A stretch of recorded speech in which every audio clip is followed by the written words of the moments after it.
During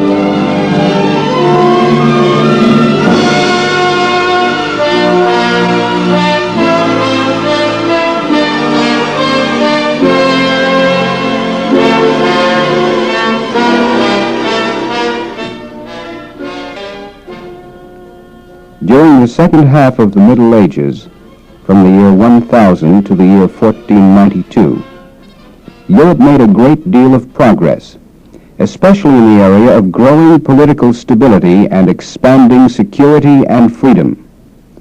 It was during this period that the gradual freeing of the serfs took place. Also, the chivalric code, with its ideals of Christian knighthood, was developed at this time. And the extremely significant crusading expeditions to the Holy Land began and ended during these centuries. Other important developments of the High Middle Ages were the growth of towns, the establishment of guilds, and the founding of universities.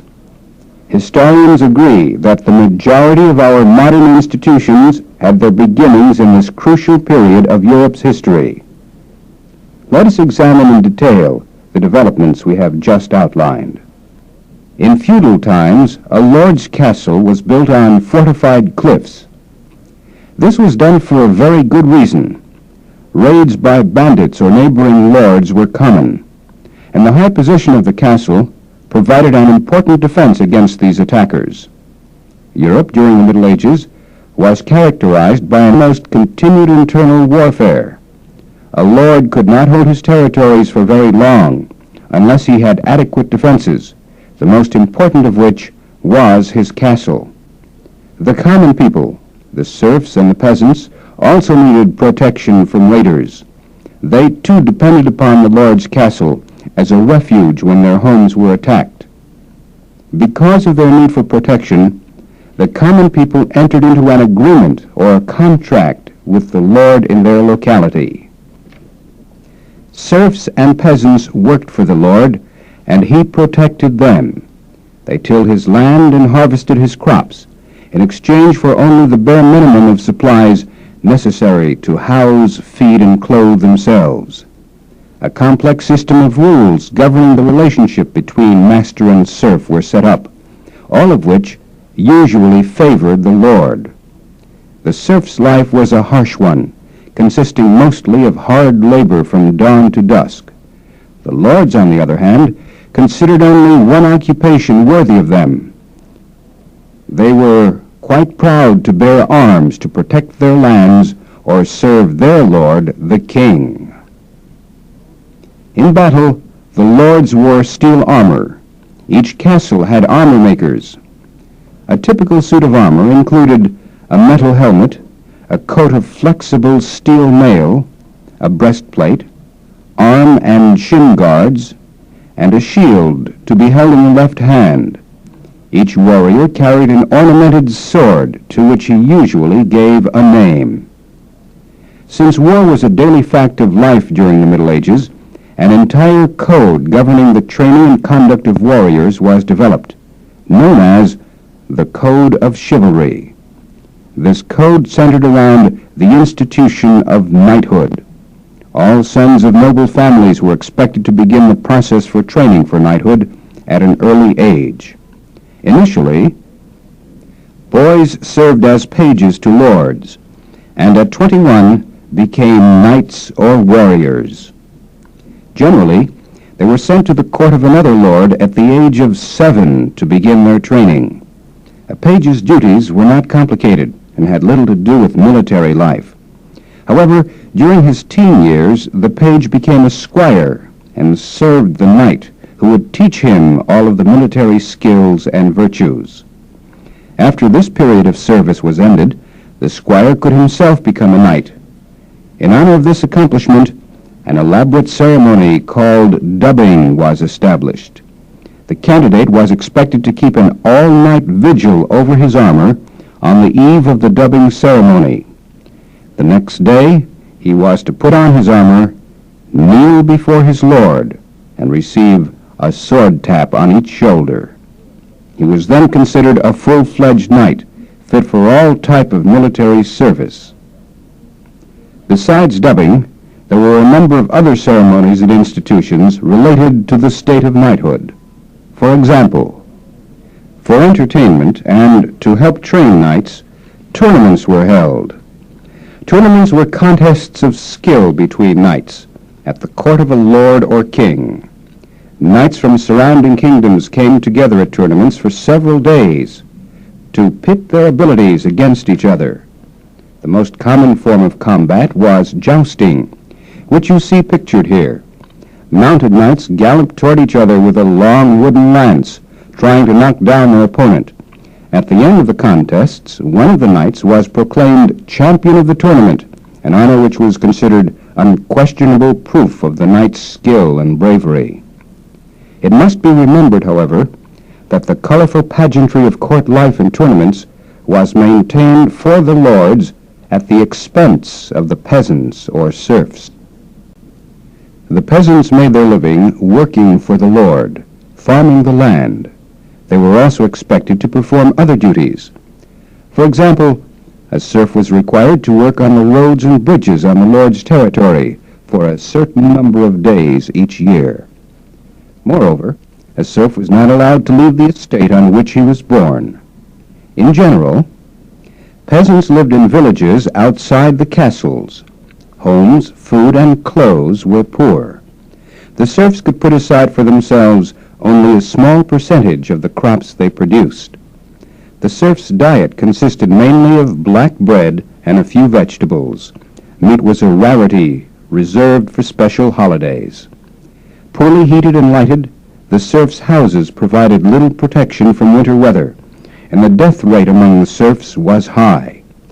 The only ray of hope in the serf's life was that provided by the church, which promised that although life was a valley of tears, there was an eternal reward after death for virtuous men. But the church also worked to make life for the unfortunates more bearable while they were alive. The monks helped the poor and needy. For years they kept the only school. Here you see a monk distributing alms to a lay man who has come to the monastery for help. Without the church, men such as this one, who were of no use to their lords, would have starved. Also, the Christian church took the place of law courts and trained men to act as judges. Usually, minor disputes were judged by a lord, who used his own sense of justice. But in more complicated cases, men relied on the church or ecclesiastical courts to make decisions, because no standard code of law had been established at that time. In these cases, judgments were made according to a collected body of church law, known as canon law. It was also the church which inspired one of the most significant historical events during the Middle Ages, the Crusades, which began when, in 1095, the Pope asked the people to save the Holy Land from the Turkish infidels. 10 years before, the Seljuk Turks had captured Jerusalem, the holy city, from the Christian Byzantine Empire. Pope Urban II heard reports that the Turkish Muslims were desecrating Christian shrines and churches in Jerusalem, and that Christian pilgrims to the Holy Land were receiving cruel treatment from the Turks. Urban II decided that it was the duty of European Christians to recapture Jerusalem and put an end to these outrages. He announced this grand project at the Council of Clermont in 1095, promising an eternal reward to warriors who would fight in this holy cause. His message was spread far and wide by preachers such as Peter the Hermit and Walter the Penniless, who wandered about Europe urging people to join the crusade to free the Holy Land. The Crusades began. Famine in Europe caused many to join the Crusaders. Some also fought for religious reasons. Others sought only adventure and wealth. The First Crusade began in 1096 and lasted until 1099, when Jerusalem was recaptured. It was impossible, however, for the Christians to hold permanently to this piece of land so distant from Europe. Soon the Turks took Jerusalem again, and new crusades were begun. This map shows the routes of the Crusades. Crusaders included Richard the Lion-Hearted, who left London in 1187, Frederick Barbarossa from the German Empire, and St. Louis, King of France, who led one of the later crusades from Paris in the early 13th century.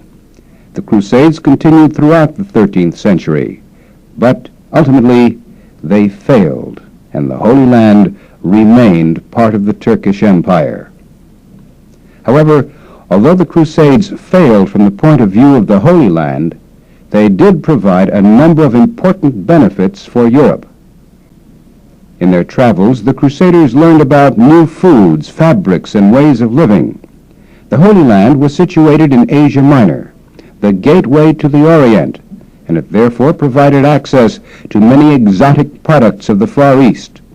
These included spices, silk, rare gems, and strange foods. The European soldiers came to know many of these items and regarded them as luxuries. Moreover, they brought this knowledge home with them. People at their home castles and towns were astonished at these new products, and soon a regular exchange of goods sprang up between Europe and Asia Minor. Europe's entrance into international trade, inspired by the Crusades, was to have a number of important effects on history. Before we examine these effects, let's pause for a moment and consider a few of the contributions which the Crusades brought to Europe. Contributions of Crusades. 1. Brought back new seed, new trees, new plants. 2. Brought back mulberry tree and silk industry. 3. Brought back new clothes, new books, new ideas. 4. Weakened the feudal system.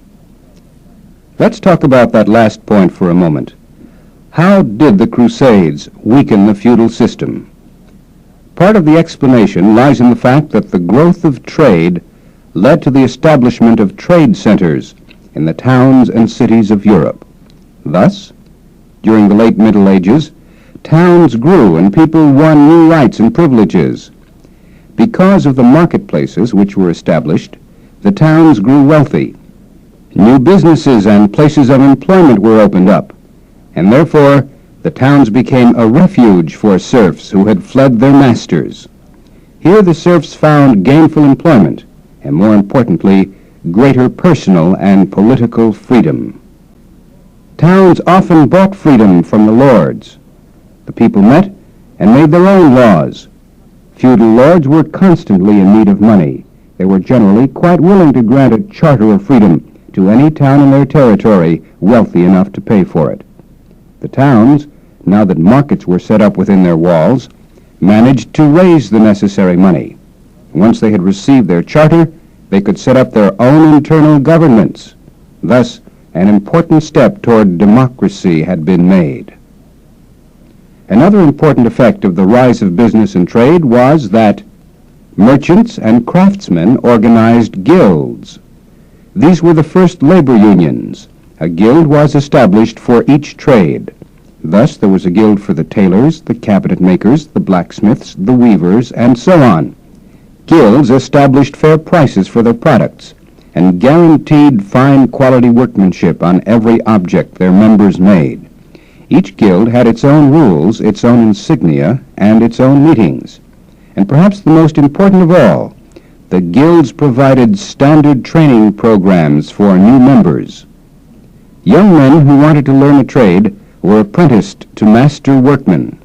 After several years of apprenticeship, they began working on manufactured articles without assistance from the master workmen. Trainees at this stage were referred to as journeymen. After working as a journeyman for a number of years, a trainee was assigned a particularly difficult task to perform in his trade. The article which he produced was called his masterpiece. When he had finished his masterpiece, the journeyman presented it to the members of the guild for inspection. If it met the high standards of the guild, he was named a master workman in the guild. In this way, the guilds continuously added new members, while maintaining their standards of workmanship. The guilds may be considered the first labor unions in history, as we have said. This period in the Middle Ages also saw another extremely important development in education. As towns grew, universities began to develop. The University of Paris is the oldest in Europe. As you might expect, universities were established under church sponsorship, and theology was the primary subject studied. At first, no special buildings were constructed for classes, and administrative organization was slight. A university began as a loosely knit group of church scholars and interested students who attended lectures by well-known authorities in various fields. Gradually, university organization became regularized, and universities sprang up throughout Europe, in places such as Bologna in Italy, Paris and Montpellier in France, and Oxford in England. In addition to advancements in learning, the late Middle Ages is also remembered for its artistic achievements, some of which are the most important in history. For example, Gothic cathedrals were built in medieval times. This is Notre Dame Cathedral, built in Paris during the 13th century. It stands as one of the world's greatest examples of Gothic architecture. In many ways, Gothic cathedrals represent better than anything else the spirit of the Middle Ages, the striving for religious perfection, for permanence, stability, and beauty. Let us pause for a moment to see how much you have understood and can remember from what you have just heard. Here is a list of 5 contributions given to the world by the Middle Ages. One of these does not belong in the list. Can you tell which one does not belong? Listen carefully. The contributions of the Middle Ages were: 1. Growth of the church. 2. Development of guilds. 3. Free towns and charters. 4. Growth of universities. 5. Building of the pyramids. Did you notice which one of these did not belong on the list? Let's see if you were right. Contributions of Middle Ages. 1. Growth of the church. 2. Development of guilds. 3. Free towns and charters. 4. Growth of universities. 5. Gothic architecture. You now see that the last contribution in the first list did not come from medieval Europe. The pyramids were built thousands of years earlier in Egypt. But important works in the Gothic style of architecture, such as Notre Dame Cathedral, did appear during this period. Keep all of these ideas in mind as you further consider the importance of the Middle Ages in contributing to and establishing our modern world.